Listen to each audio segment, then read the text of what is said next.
Christ ideologi itu harus mewarnai otak, hati, dan pikiran kita. Figur Yesus itu harus yang utama. Nah, kalau hari ini kita lihat gereja benar-benar menjadi sebuah industrialisasi, artinya ada sebuah proses perubahan sosial ekonomi. Bagaimana orang hari ini, karena Alkitab itu adalah sifatnya open book, siapa saja yang tadi dia pendeta, dia bukan pendeta, dia pelayan, dia menggunakan Alkitab dibantu dengan media sosial, lalu akhirnya dia bisa berkhotbah, lalu muncullah banyak follower dan lain sebagainya. Kemudian ujung-ujungnya minta didoakan, lalu ada transferan. Buat saya, perkataan Paulus dalam 1 Galatia, jika ada orang menyampaikan Injil yang lain yang tidak diajarkan, terkutuk, Bapak Ibu. Jadi orientasi kita itu, akhirnya hari ini banyak pendeta punya orientasi itu adalah ROI. ROI itu kependekan dari kata return of investment. Kalau saya sudah melayani, apa yang saya dapat? Kalau saya sudah tabur, apa yang saya dapat? Saya begini, apa yang saya dapat? Ada banyak orang ingin mendapatkan uang dari apa yang ditabur. Ada banyak orang ingin mendapatkan pujian dari apa yang dilakukan. Nah, ini yang merusak sekali gereja-gereja di Indonesia. Bapak Ibu, saya ketika bersaksi dengan salah satu teman di Ambon, pendeta Resta Sarana Mual, saya sampaikan kepada dia, "Bung, beta kalau tidur malam, beta punya satu buku itu, kalau di Indonesia, di Amerika itu ada sebuah lembaga namanya Voice of Martyr. Jadi beta kumpulkan semua bacaan tentang martir-martir di Indonesia, dan beta membaca buku-buku itu, beta seringkali jadi nangis. Jadi nangis itu begini, bahwa walaupun beta bukan gereja besar dengan dengan 1,000 people, dengan berbagai kelimpahan, tapi beta merasa bahwa beta sudah jauh lebih baik dari para martir yang dari tanah Papua, kita melihat dari Maluku, orang-orang yang hari ini ada susah melayani di desa-desa terpencil, khususnya di Seram, pendetanya bisa berjalan, dia membuat kebun dan lain sebagainya. Itu membuat beta punya hati sedih sekali melihat situasi seperti itu. Dan beta berdoa, Tuhan, beta sudah mungkin jauh lebih baik dari mereka. Karena itu ketika beta tidak bisa sampai ke sana, beta berpikir bagaimana bisa menolong mereka dengan hal-hal yang kita bisa kerjakan. Nah, ini sangat sangat penting. Puji Tuhan, hari ini sampai hari ini saya tetap setia dengan komitmen saya untuk satu badan misi.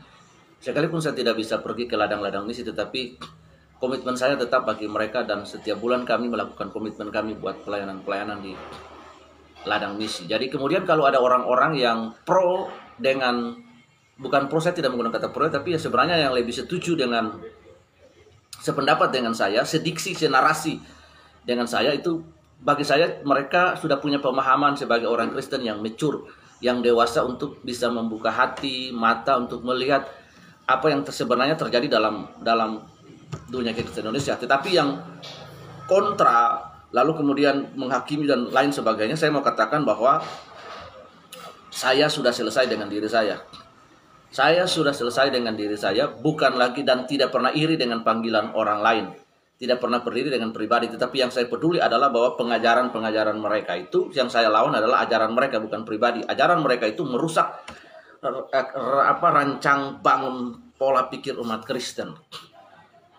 Ada sebuah lagu yang hari ini kita nyanyikan, dan mungkin sudah jarang orang nyanyi lagu itu di gereja.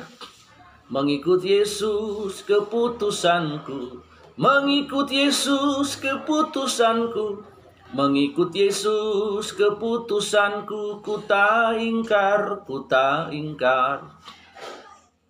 Di kerusuhan di Ambon, itu setelah kematian pendeta kami, namanya Om Buce, saya panggil dia Papi Buce Hehanusa, dan kemudian kakak Henson Hehanusa, pemain keyboard di Speed Plaza. Dan hari ini saya baik dengan kakak Henry Hehanusa, anak dari Pak Buce, kakak dari Henson. Itu melayani sama-sama di GB Rock Ambon dulu. Saya sebagai helper di sound engineering, mengikuti dan diajar oleh seorang sound engineering baik. Bagi saya dia terbaik di Indonesia, yang namanya Bapak Cak Tehbiulu. Saya ikuti cukup lama sekali. Kemudian saya belajar main bass, main gitar dari Pak Joko Waluyo, kepala sekolah Proskineo yang sudah almarhum. Kemudian saya punya teman 3 orang mati, teman bass di sekolah minggu dulu, namanya Joyce. Lalu ada Dani, dari anak Papua, dari Papua, yang mati ditual dengan Om Buce. Lalu suatu saat ada kebutuhan pelayanan, saya pergi ke Tual dengan Pak Pendeta Anies Ugro dan beberapa teman setelah jemaat terkocar kacir akibat pembunuhan di depan gerejanya di kantor Telkom di lapangan Loder L. Di depan lapangan Loder L itu ada gereja Katolik. Saya tinggal di sana cukup lama, melayani di sana. Suatu saat ada kerusuhan juga di sana, dan di sana saya ada beberapa peristiwa yang tidak bisa saya ungkapkan di sini. Itu berkaitan dengan suatu gereja yang lebih besar yang di sana, di mana mereka melarang kami untuk menginjil. Dan di Ohider Tutun itu di Langgur itu arah ke sana lagi, itu gereja pos PI kami diroboh oleh gereja Protestan Maluku. Dan di sana tuh ada satu pendeta yang tinggal dekat tempat kos saya kenal baik itu. Dan yang menjadi saksi hidup itu adalah Ibu Siska Katmayer. Beliau menikah dengan salah satu tetangga saya di Kudamati dan pindah melayani di Tual. Pendeta Anies Ugro, dia tahu hal itu dengan baik sekali. Nah Bapak Ibu, hal-hal seperti inilah yang harusnya kita lihat situasi akhir-akhir ini. Nah, lagu-lagu yang seperti itu menggambarkan ciri kekristenan yang sedang mengikuti Yesus, pilihan dan keputusan hidup bahkan sampai kita mati. Kalau kita mendasari hidup kita kepada berkat, kita mendasari hidup kita kepada mujizat. Kalau kita tidak pernah mendapatkan mujizat itu juga, kalau kita sakit lalu kita tidak sembuh dan kita bisa tetap beriman kepada Tuhan Yesus, itu pun mujizat terbesar dalam hidup. Kalau kita sakit lalu Tuhan dalam kasih karunia mengizinkan kita untuk terus ada dan bersabar dalam kesakitan itu, tapi kita tetap setia kepada Tuhan Yesus, itu pun mujizat. Kalau kita hidup dalam kekurangan dan kita bekerja tapi kita tetap sukacita dalam hidup ini, gaji kita kecil tapi kita tetap bersukacita, kita tetap mengiring Yesus, mengikuti Yesus, itu pun mujizat dalam hidup ini. Karena itu bekerja, kalau kita bekerja dengan jujur, dengan profesional dan lain sebagainya, saya percaya Tuhan akan memberkati dan mengasihi kita. Orang yang tidak percaya Yesus tapi dia bekerja dengan jujur, dengan profesional, segala sesuatu diatur dengan baik, dia akan, karirnya akan menanjak, usahanya akan naik dan sebagainya. Kalau orang yang tidak percaya Yesus tapi dia bekerja dengan prinsip-prinsip profesional, integrity dan lain sebagainya, skill yang baik, dia akan diberkati oleh Tuhan. Nah, tanpa Tuhan, kita lihat orang-orang di luar, Lim Sio King, dia orang BCA, yang punya bank BCA entah sudah dijual ke siapa, dan banyak orang, ada orang ateis, ada orang yang tidak percaya Yesus di bangsa ini, dan mereka berhasil dalam pelayanan mereka. Dan kalau mereka berhasil, yang mereka tidak percaya Tuhan, lantas saudara mau bilang apa? Nah ini kan yang sering salah kaprah terjadi. Kalaupun kita dalam pelayanan kita, dalam usaha, dalam pekerjaan, lalu kita diberkati oleh Tuhan, itu puji Tuhan. Nah, kita harus lihat apakah kita dalam pekerjaan-pekerjaan kita sudah setia, kita sudah punya integritas, kita sudah bekerja dengan baik, dengan profesional, apa belum. Nah ini kan menjadi sebuah persoalan yang harus kita jawab Bapak Ibu. Jadi saya mempercayai kalau seorang Kristen tidak bekerja, jangan dikasih makan, pemalas. Jadi dia harus bekerja, jangan kita hanya klaim-klaim Tuhan. Nah ini salah satu ciri karismatik yang saya paling benci sekali.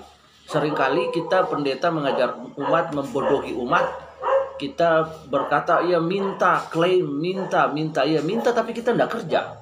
Minta tapi kita tidak kerja. Kita harus bekerja seperti Bapa di surga adalah seorang pekerja. Hari ini kita pun bekerja. Seorang Kristen yang baik, bahkan kalau boleh seorang pendeta pun dia harus bekerja. Supaya dia tidak menggantungkan hidupnya bagi persembahan dan pemberian jemaat. Dengan demikian dia akan menggantungkan dari situ, maka gereja menjadi sebuah ladang bagi dia. Gereja bukan ATM-nya pendeta, persembahan jemaat bukan ATM-nya pendeta. Itu persembahan itu dipakai, digunakan kembali lagi kepada kesejahteraan jemaat itu sendiri. Bagaimana uang itu dikelola untuk membayar janda-janda fakir miskin, menolong mereka, mengatur uang untuk pendidikan anak-anak mereka, support mereka dan lain sebagainya.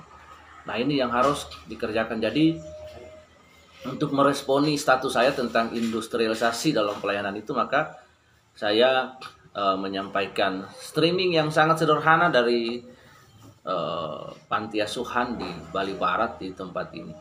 Nah, ini yang ingin saya sampaikan bagi kita. Jadi